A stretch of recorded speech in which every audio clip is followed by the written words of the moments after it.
Hello, team, and welcome to another ATP Geopolitics video with myself, Jonathan M. Pierce's Ukraine War Frontline update for the 15th of May 2023. Let's go straight to the northeast sector and have a look at exactly what's going on from Kupiansk to Svatva to Kreminna. The answer is not really very much. It's the area from Kupiansk to Svatva on my map looks like this. And the ISW Institute for the Study of War says the following. It has a bit of preamble. I guess it's a good time to mention this. Russian MOD is attempting to distract from recent Ukrainian successes near Bakhmut by praising Russian defensive efforts against the Ukrainian counterattacks. And this is the case not just around Bakhmut. I guess it's how they sell to their general public and people viewing their communications that, hey, things are a little bit tough. It's like, our guys are amazing and valiant and courageous, and they're defending against the Ukrainians. It's just trying to control that narrative. So watch out for that. Russian MOD claimed that Russian forces repelled all Ukrainian counterattacks.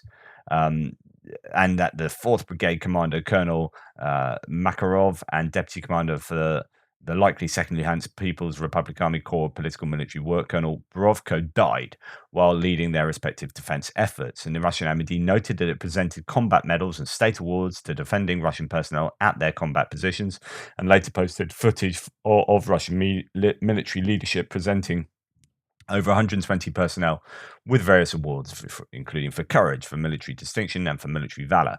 And of course, things have not gone particularly well for the Russians up and down the front line, but particularly in the Bakhmut area. And they're trying to obviously overcome that negative narrative. Right, as far as this area of the front line is concerned, repelled attacks in Adivka, Sinkivka, and Novoselivka, according to the General Staff. So that is, just to give you an idea, Sinkivka is here. This is Kupiansk. We have Vilshana, where the Ukrainians did make some gains here, but haven't heard much about that since then. Majiativka and Sinkivka, so repelled attacks around there. And then as we come further down south, we come to Kuzumivka, which is just to the northwest of Svatva. Svatva is there. Kuzumivka is here. Now, this is where we have Novoselivska, and you can see a railway line coming down there. And this is on high ground, Novoselivska, and you got Kuzumivka there. Now, the ISW mentions that a prominent Russian mill blogger claimed that Russian and Ukrainian forces continue sluggish fighting between those two places, and that elements of the 1st Tank Guards Army, and they were before the war, highly regarded, have established first lines of defense along the eastern side of the railway line. There were claims previously, so the eastern side of the railway line would be down here somewhere. There were claims previously that the Ukrainians had got purchase in Kuzumivka and that they were doing well in making advances. They had lost Novoselivska at one point and then retook it. This is just pretty much rubble now. There's not a lot to write home about with regard to that. Yeah, as one Russian mill bloggers say, settlement's not worth defending. Novoselivska, that is. Now, yesterday there were some claims that Kuzumivka had fallen. Russian sources to the Ukrainians, that is. Russian sources report that they have lost Kuzumivka to the Ukrainian army after the Ukrainians managed to break through Russian lines. Kuzumivka is north of Svatva, and this was a rebar claim as well. It was, and you can see that they'd actually mapped that out. They then rescinded that claim, and it just makes me wonder what's going on, whether actually there is some Ukrainian gains there or not. And there it is. The map is incorrect, and claims about Kuzumivka are false, as far as I can tell. So I don't quite know what's going on there. There could be some success for Ukrainians, or it could just be a mistake. Sometimes that does happen. Okay, and then we really come down to Kreminna, where not a lot is happening, not a lot in the forest. The ISW states that sources, Russian and Ukrainian, did not report any Russian ground attacks near Kreminna. Yesterday, Chechen Republic head Ramzan Kadyrov cited Chechen Akhmat Spetsnaz commander, so special forces, denying reports that Ukrainians broke through Russian defensive lines near Kreminna, but acknowledged that Ukrainian forces may be conducting sabotage and reconnaissance in the area. So nothing to report really. There are some claims that Ukrainians have broken through lines, and other claims are sort of denying that. And then we come on down to the Seversk sort of front line, which is north of Bakhmut, represented here by Poulet Volant and their mapping. There's some pressure in the forest area, but nothing else to really talk about with regard to what's going on there. So I guess it's time to come to Bakhmut and have a look and see what's going on there. Right. So where should we start? I guess if we go to what Rebar says, Rebar really doesn't say a lot in their Rebar International Telegram channel. Wagner PMC assault units are this is the entire front line, by the way, these 2 bullet points. Wagner PMC are engaged in heavy fighting, street fighting for the Nest stronghold on the western outskirts of Bakhmut. Despite the difficult situation on the flanks, the assault squads continue to dig into the Ukrainian defenses.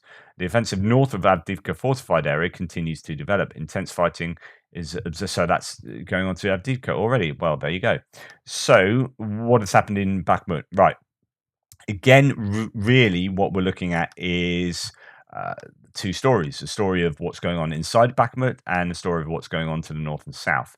So you have Ukrainian gains to the north and south, and Russian gains still in what I'd say the center of the city. It's not. It's on the very, very western outskirts and getting even more precarious for the Ukrainians stuck there. But I guess it doesn't really matter for the Ukrainian defense there. They've done a job. They've attrited the Russians as much as possible. They've fixed the Russians in place. And even if they lose the remaining buildings, it's kind of like whatever, because the intentions appear to be to encircle the Russians in Bakhmut. So, they can take the rest of this area just here. It doesn't really matter. It's all going to be about the flanks. Because, mapping arrows, that would look something like this and this to encircle Bakhmut. So, they can take a few more blocks. They can take all the blocks. It doesn't really matter. The idea is that the Russians are going to be entrapped if this is the plan, and they'll be trapped in there, and they'll need to get themselves out. Otherwise lose an awful lot of troops as well as that territory eventually. The SW says Ukrainian forces continued counterattacking around Bakhmut. Yesterday, Ukrainian Deputy Defense Minister Malyar reported that Ukrainian forces captured over 10 Russian positions. Defmon talked about that being a little bit vague. What does a position mean? Is it a trench? Is it a command post? On the northern and southern outskirts of Bakhmut over the course of the day on May the 14th, yesterday, Russian mill bloggers claimed that Ukrainian troops attacked Bakhivka, Klishchivka, and Kupiansk-Kreminna. So that's to the north, and these 2 are to the south, and took up new unspecified positions near the settlements, and additionally advanced towards Yahidny from the direction of Bodonivka. Okay, right. What that means is Bakhivka's there. Yahidny is this northern part of Bakhmut itself, and through Bodonivka in this direction. Now, what I've done is I've left the blue lines where they were a couple of days ago to give you an understanding of the kind of territory that has been taken back in these northern areas. And also in these southern areas here. So there's a lot of breathing room now. Look at the distance between the highway coming in to the south and the front lines. That's a good 3 kilometers now between the front line and that highway, and that's quite a significant bit of breathing room. There's some claims that there's no presence of the Russians to the west of the canal.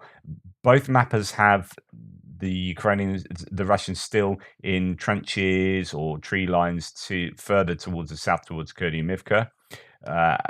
Syriac maps in red here as a pro-Russian mapper has the Russians still to the west of the canal down here. But pro-Ukrainian mapper, Deep State map, does not have that. There's a little bit of difference between those mappers. Fairly similar up in the northern area and quite similar in Bakhmut itself, but we'll come to that soon. War Mapper says of Bakhmut that there have been no confirmed changes within Bakhmut. That's arguably not the case, but again, we'll talk about that in a second. So north, you can see this is Poulet Volant saying, right, the Ukrainians have really pushed the Russians back by this reservoir, and in several locations right along the front line there. And then in the center, We'll come to the center in a second, I guess. And then down south, you can see that they've been pushed in this back from this slight bridgehead that they had in the forest area there, and have been pushed back further down south near Kupiansk as well. There are claims that, as you can see, the direction of the red arrow is in reverse there, that the Russians are being pressured right back to Klishchivka. Okay, let's look at a couple of sources. I shared some of these this morning already in the news piece. Russian volunteer Mertz posted another long update last night on the battle situation in and around Bakhmut. He says that Ukrainians have massive superiority in air recon and unlimited shell supply, softening targets before any infantry advances. He confirms officer kills in the 4th Brigade of the DPR yesterday. So there's 2 colonels that are killed. Some claims that there are more. The defensive lines built by Russia are too weak and shallow, and unlike regular forces, Wagners have been BSing their way out of holding these positions. Tendar says the Russian command post in Klishchivka, south of Bakhmut, has been struck. The Russian MOD admits the death of 2 of the colonels, and Russian mill bloggers also claim that the commander of the 124th Brigade has been killed, plus around 20 to 40 killed in action. So this was earlier on yesterday. Klishchivka is there, and that pocket still remained. And then later on, reported that indeed that pocket had been taken out. Russian lines near Bakhmut continue to crumble, says Tendar again. South of Ivaniska, Ukrainian forces cleared the forests. Further south near Kupiansk, the last Russian bridgehead west of the Seversky Donetsk Canal has been eliminated. Together, almost 10 square kilometers have been liberated. So as you can see, right down to Kupiansk and around here, according to Tendar, there is no Russian position. There are no Russian positions to the west of the canal. So that is to say that this here, that both the mappers have, and this area, the Russians are not there at all. And in fact, according to Tendar, basically the front line follows the canal pretty much along there, as you can see. And in fact, further back as we go further north, maybe a little bit of grey area. So yeah, 10 square kilometers have been taken. So to the north here, according to Prigozhin's Wagner, Wagner mercenaries have taken positions along the water reservoirs north of Bakhmut. So this is in the Bakhivka area. There's the, if you can see there, the water reservoir. So just to the north of that, and then down here in a front line going north-south. So if true, it means that the Wagner was forced to either spend their reserves for that undertaking or to redeploy out of Bakhmut. So fairly significant changes to the north there as well. And then what Wagner themselves say pretty much fits in line with what the Ukrainians are saying. You can see that generally, although they've got that pocket there, like both mappers have. Sorry, my mouse is going nuts at the moment. They have that potential pocket there. Most of the rest of what Wagner concede, it falls in line with what the pro-Ukrainian mappers and sources say. Here, Syriac Maps, pro-Russian mapper, says that yeah, the Ukrainians have pushed the Russians out that forest area, making advances around Vuhledar, Orikovo, Vasilivka as well. This is that's to the north. Sorry, that's the wrong day.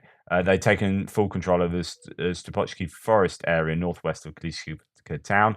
On the other hand, the Russian army has made new advances inside the last districts of the city, with Levanevskoho Street about to be taken. So let's go on into the center. On the one hand, we have war mappers saying, as I've said, no changes, but they're putting pressure all around the interior of the city. And on the other hand, Syriac Map says actually the Russians have made some fairly significant progress inside the town. Now, I have reflected that on my map. So if we go and look into Bakhmut, again, I've left the blue lines where they were to give you an indication of the sort of area that the Ukrainians have lost, as according to pro-Russian mapper there. Both the Ukrainian and so deep state pro-Ukrainian map and Russian mapper agree that there's this area there, and that's Levoneskoho Street, coming down there. Agree that this area is under control of the Russians, so they've taken a number of buildings there. There's some disagreement in the northern area, though, and the pro-Russian map is saying that actually blocks all the way along that front have been taken by the Russians, and a tiny bit of land has been taken here as well. So it is, as you can see, there really isn't much of Bakhmut left under control of the Ukrainians. I guess and this isn't just like coping. It, as I say, it really doesn't matter. Like, this has no strategic value outside of holding the Russians in place and attriting them as much as possible. Like, if they lose this area, if they lose all of this, it really makes little difference to anything. But as I've said, they are looking at flanking the Russians anyway. So that's what's going on there. The ISW said that Cherevati emphasizing this is exactly what I've been saying on May the 14th. So, the Ukrainian spokesperson, that Ukraine's main goal in Bakhmut is to destroy Russian concentration areas and encircle the city, not to conduct frontal assaults. Cherevati noted that Ukrainian forces have recently advanced up to 300 meters in some areas, and Malia reported that Ukrainian forces are advancing in two directions in the suburbs of Bakhmut. I don't know what that means. I don't think the Ukrainians are advancing in the suburbs. I think they're advancing maybe towards the northern suburbs, and in the south, I think there's kind of stasis around here, and the activity is taking place more towards Kupiansk-Kreminna and Kherson. But that is Bakhmut in a nutshell. Just seeing if there's any other claims in their main Bakhmut piece. They kind of split it up in the preamble and the main bit, but I think broadly you get the idea of what's going on. So, just to give you the very latest that I can find from some of my usual sources, No Report says good news, and this is from this morning. Troops are moving towards Ukrainian troops are moving southwards along the canal towards western Klishchivka. These open fields have been abandoned by Russian forces. Nice little icon there. To the north of Klishchivka, battles are being fought at the forest strip. Russian VDV, so that's the paratroopers, have been pulled to stabilize the situation. So that's the kind of, I presume, the forest area there. Just to let you know, that looks like the forest area that they're talking about, and just north of Klishchivka. And just one bit of video footage I've talked about how there's some footage. I talked about this in the news segment this morning, how there seems to be footage of Russians sending in the odd tank here and there to defend, as if that's going to make any difference. One tank is going to make a difference to defending areas and not. And then they just get picked off by artillery, or in this case, a mine, and then ATGMs. Oh my God. Sorry. And then so this tank hits a mine and goes bang, and that is one heck of an explosion. I think this was maybe 2 days ago, because I've seen this previously and then came across it again this morning. That was then sort of taken out more substantially, as it has been pretty much abandoned. You can see there is artillery. Yeah, it looks like it's not ATGM. It looks like artillery there. And then bang. Although, was that an ATGM coming in? Yeah, that anti-tank missile. I think that was artillery, and then that was hit by an ATGM, because you can see it coming in from, I think, from the right. So they're basically sending everything against it. Yeah. And actually, you can see it sends flames out of the barrel as well. So anyway, the point of me mentioning that is that there isn't a lot of mechanized equipment being used in the area, and when it does get used, it gets used really poorly by the looks of it. Yeah, on its own, send in a tank. Oh, it's got blown up, and it's just all the Russians are doing when they do stuff like that. If it's not combined arms, if you're not using drones and infantry and maybe some IFVs in support, that each of these mutually support each other. So the troops will look out for ATGMs coming out from the tree lines, and the tank will protect the troops, and so on and so forth. If you're not going to do that, then you're just saying, here's a tank, go and blow it up. Here's another tank. You're just giving the Ukrainians like kills. So yeah, I think there's not been a very sensible use of mechanized equipment by the Russians for for this um, entire conflict. But hey, what do I know? Right, coming out of Bakhmut, we'll come down to past New York, and so on and so forth, and down to Avdiivka. There is some activity going on in Novobakhmutivka. If we go to what the ISW has to say, Russian forces continued limited offensive operations along the Adivka line. Ukrainian General Staff reported Ukrainians repelled numerous Russian assaults in the area.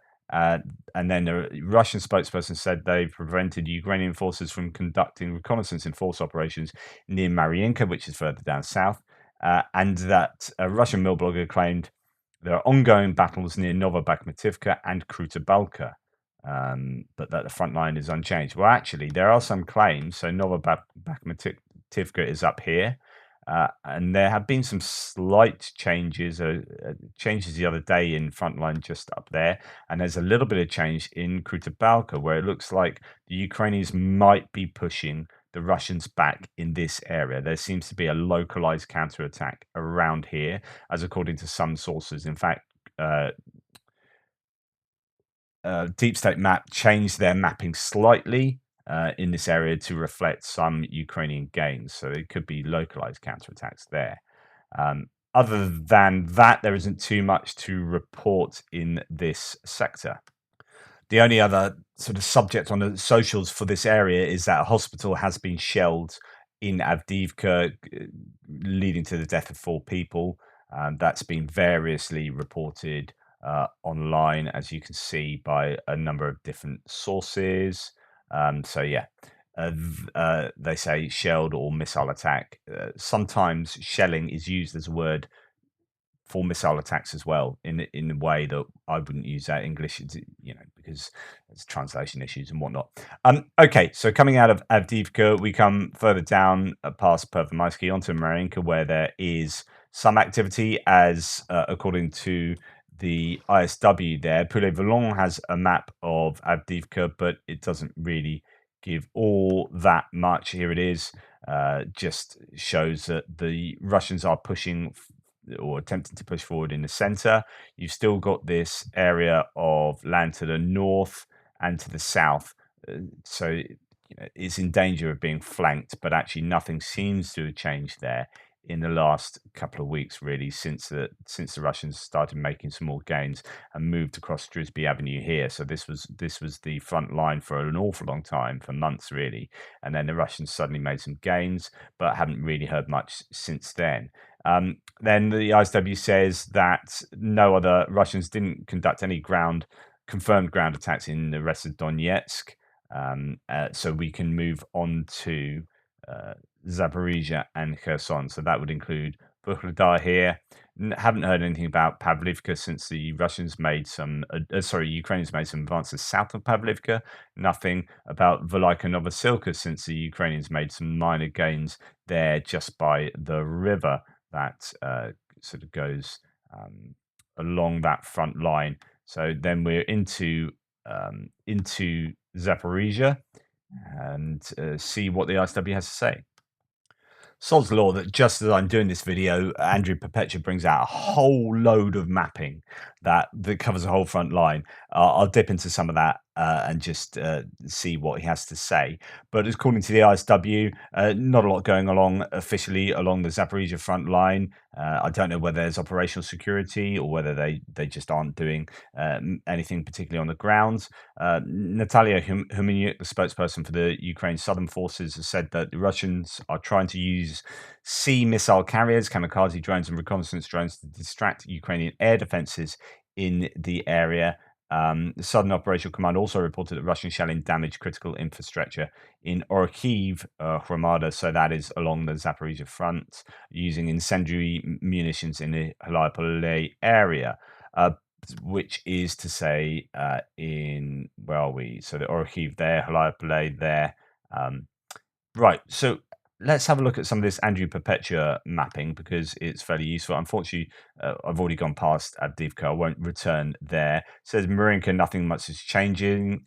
South of Marinka several weeks ago, Ukraine pushed Russian forces away from Pobyeda and out of several fortified positions south of Marinka, which I reported. That was there. Additionally, Russian forces occasionally attack Novomykhailivka without any success, which is here between Marinka and Vuhledar. And then it goes on to say, down near Vuhledar, Ukraine has been slowly advancing through the grey zone towards Pavlivka, Novomayorsky, and Novodonetsk. I've also gone through and marked all the areas Ukraine and Russia have been shelling in this area, as which is quite a few areas. So the Ukrainians are making, as I've said, some advances, small advances in that area from Pavlivka and to the west. That's the shelling that Andrew Perpetua has noted. As you can see, both sides heavily shelling each other. And then he moves on to the west, which is Veliko Novosilka there. So we were just talking about this area. He's moving on to Veliko Novosilka. Says that over the past few weeks, Ukraine has moved south from Veliko Novosilka and south from Novosilka. As a result, they are claiming control of some of the grey zone there. So that is, again, significant. So that is in that area you can see of the map. They are making some gains. And then as we move towards Holypole, Ukraine has advanced south over the past few weeks towards Marfapil and Droznyanka. Unfortunately, Holypole has been getting heavily bombed by Russian aviation, as we've just heard from the ISW as well. Near Orokhiv, Ukrainian forces have advanced south over the past few weeks from Novoandilivka and Novoandrivka. Again, Ukraine is claiming the grey zone. Orokhiv is also getting heavily shelled by Russian aviation. And I think that gives you an indication that things are happening around there, but they might just be little probing, reconnaissance in force type of activity. Ukraine has been shelling the Vasilivka district of Zaporizhia. Depicted is not one day's worth of shelling, mind you, but these are all locations Ukraine has been heavily, regularly shelling over the past week. So again, we're looking at a picture of softening targets here ahead of a counteroffensive. I talked previously when I did an analysis on where they would attack, based on a Chris Owicki thread translated, that actually there would be attacks possibly through Vasilivka, or almost certainly, as according to that source, down through Vasilivka and Mikhailivka down towards Melitopol, also through Tokmak, and then further to the east here, down south of Polohi. And then Andrew Perpetua goes on to say, over the past few weeks, Ukraine has attacked and taken control over several islands in the Dnipro. Russia has been trying to repel these actions with artillery fire and bombs dropped by aviation, but they have not been successful. And so there's shelling there. Ukrainian has been claiming more and more land in this area. I've marked the notable shelling in this area over the past 4 days. Again, both sides are doing that. There's a lot of aviation activity, a lot of FAB 500 bombs dropped in this area along the Dnipro River. Anyway, I thought that'd be useful to just drop into Andrew Perpetua's stuff there. Really good to have him doing some mapping. Anyway, please like, subscribe, and share. Really appreciate all the support. Thank you for watching, and I will be back later with an extra video.